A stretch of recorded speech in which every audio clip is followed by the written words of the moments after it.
Good morning. Been walking for about an hour. Sun's starting to come up, but I thought I better stop and have my first breakfast.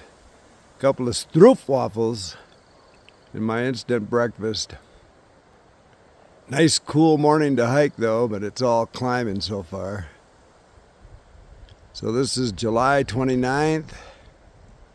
Third day, starting out real nice.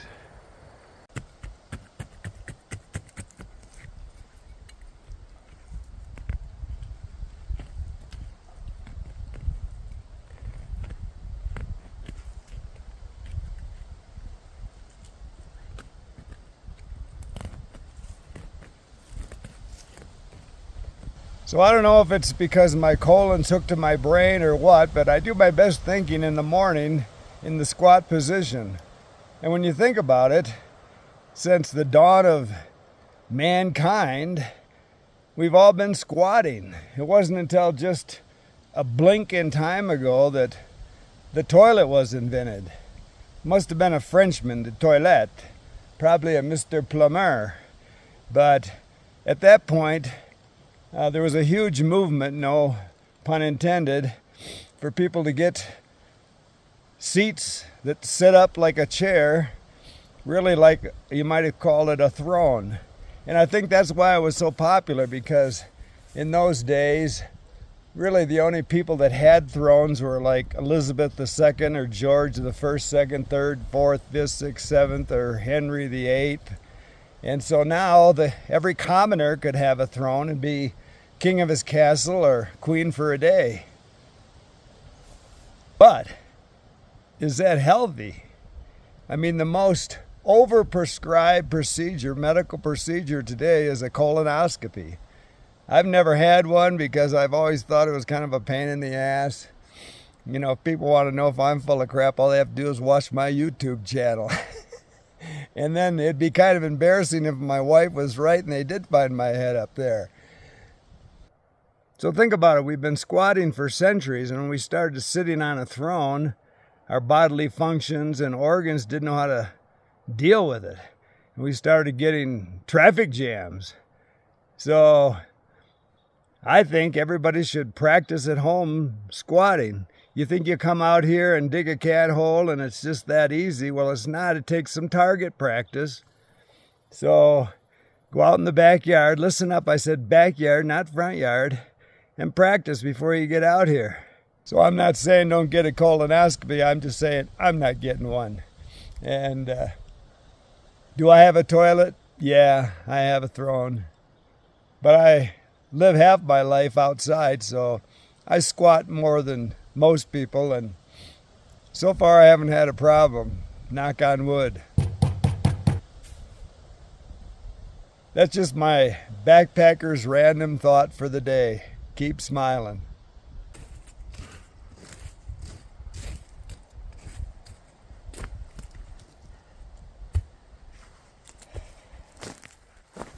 So I knew it was coming. I just didn't know when. On these long trails, I fall. Maybe not a lot, but I know I'm going to have some bad falls. And I just tripped on a root, fell into a bunch of rocks, and hard. And I don't know when that's going to finally take me out of a through hike. So far, I haven't broken any bones. I must still have rubber bones, but I don't know when that's going to change. This is the first time I've been 74. At some point in time, they might get brittle. I just have to drink more chocolate milk when I get to town. Build that calcium up. Also this morning I saw a coyote. No footage. They're pretty shy. That's why they're called wily. But he came across the trail as the sun was coming up. Stared at me for a couple seconds and then melted into the forest. And they're very adaptive. I mean, not just here in the wilderness, but downtown Chicago. You know, we've been persecuting them for 150 years, practicing genocide on them, and they still have healthy populations. And that's because they're very smart, very adaptive. So for me, there's kind of a rhythm to a long day, and it changes sometimes, but like this morning, I got up at 4:30, I was on the trail by 10 to 5. I was climbing for 2 or 3 miles, and I was feeling kind of punky. I think I'm still not over the jet lag or hiking all night when I flew in, but I got a good night's sleep.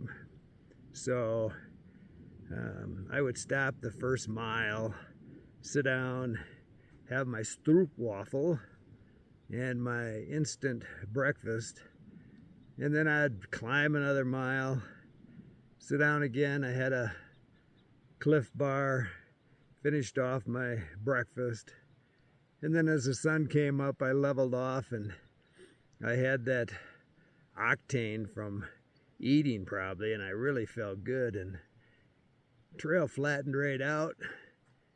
And so when I'm feeling good and the trail's cooperating, that's when I really put the hammer down and make some miles. So I've got some miles in the bank when I get to tough sections, or when I'm not just feeling as peppy as I should.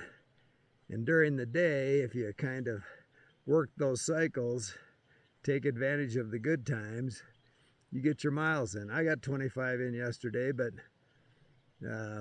I was, you know, the last 5 were just all climbing, and I was beat when I got in. But again, it's only the 3rd day now, and it'll all level out. You know, I had plenty of light. I could have done 27, 28 yesterday, but I just didn't have the gas. This is what you call getting the real feel for the trail.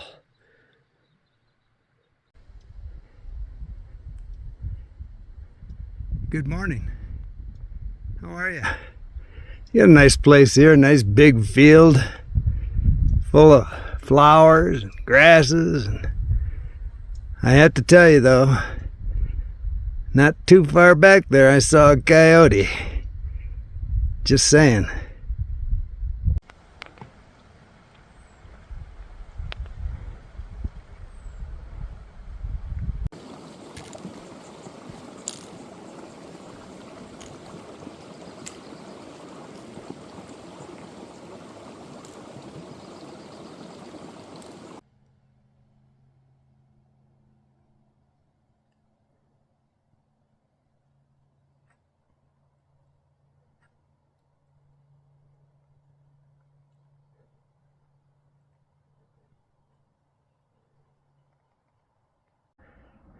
Okay, we're closing down day 3.